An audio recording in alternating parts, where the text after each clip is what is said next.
আহ, জেলে আমার ভাইয়ের সঙ্গে দেখা করে আমরা এখন চলে যাচ্ছি, ঠিক আছে। এই যে আপনার যখন দেখা করবেন, আপনার 3 ধাপে আপনাকে নিবন্ধন করতে হবে।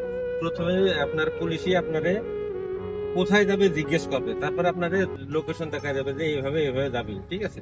তারপরে আপনারে এই যে এই ফর্মটাই নাম এন্ট্রি করতে হবে। আপনারা কয়জন যাচ্ছেন? 5 জন যাওয়া যাবে সর্বোচ্চ, ঠিক আছে। এখানে আপনার 5 জনের আপনার আছে কোথায় থাকেন, ফোন নাম্বার এবং পাসপোর্ট নাম্বার লেখা লাগবে। আর আপনার অবশ্যই পাসপোর্ট থাকা লাগবে, ঠিক আছে। এবার আপনারে আহ, দ্বিতীয় ধাপের ভেরিফিকেশন হয়ে গেলে আপনার একটা ব্যাগ, ঘড়ি, মোবাইল যা আছে সব একটা লকারের ভিতরে রাখতে হবে।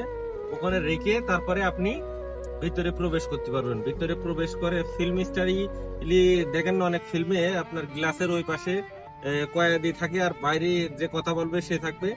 এভাবে আপনি কথা বলবেন, টেলিফোনে কথা বলা যাবে, ঠিক আছে। তাছাড়া আপনি সরাসরি কথা বলা যাবে না, গ্লাসের ওই পাশে থাকবে। ও আর মনে করেন যে আমি গ্লাসের বাইরে থাকবো, কথাবার্তা বলবো, ঠিক আছে। কথাবার্তা বলার পরে ওর লাইনটা অটোমেটিক কেটে যাবে। একটা নির্দিষ্ট টাইম আছে, এই নির্দিষ্ট টাইম কথাবার্তা শেষে অটোমেটিক লাইন কেটে যাবে, ঠিক আছে। জেলের প্রথম কথা হয় যে ভাই আমার একটু খাবারের টাকা দিস, ঠিক আছে। মালয়েশিয়ার জেলে 150 রিঙ্গিত সর্বোচ্চ দেওয়া যায়। এই যে উপরে টাকা নিয়ে 100 রিসিট দেয়, ঠিক আছে। তো ও নিজের মতো নিজেই খাবার টাবার কিনে খাইতে পারে, ঠিক আছে। যেমন বিরাস একটা টাওয়েল কিনতে পারে, ঠিক আছে। ভিতরে তো অনেক কষ্ট হয়। সো এবং আপনি দেখা করতে পারবেন মাসে একবার।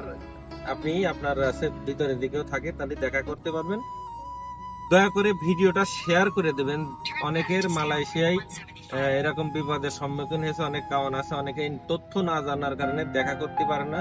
সো আপনি ভিডিওটা শেয়ার করতে পারলে আপনার ওই লোকটার অনেক উপকার হবে। এবং মালয়েশিয়ার জেল তো